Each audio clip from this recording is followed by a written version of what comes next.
No tere!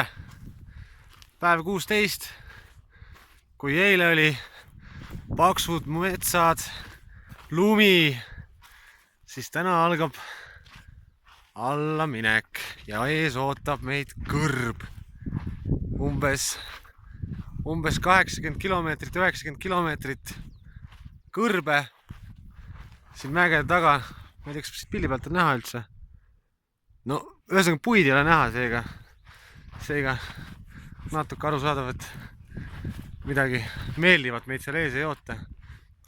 Praegu laadisime ennast vett täis, umbes 9 liitrit ja hakkame minema järgmise veekoha poole, mis peaks asuma 20 kilomeetri kaugusel.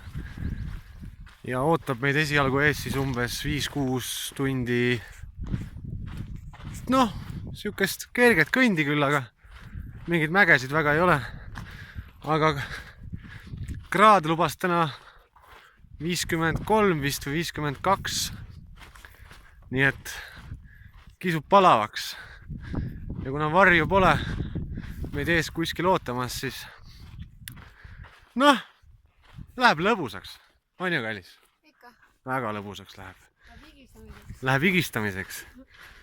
Nii et lähme sauna ühesõnaga. Hüva Leeli, seltsimehed!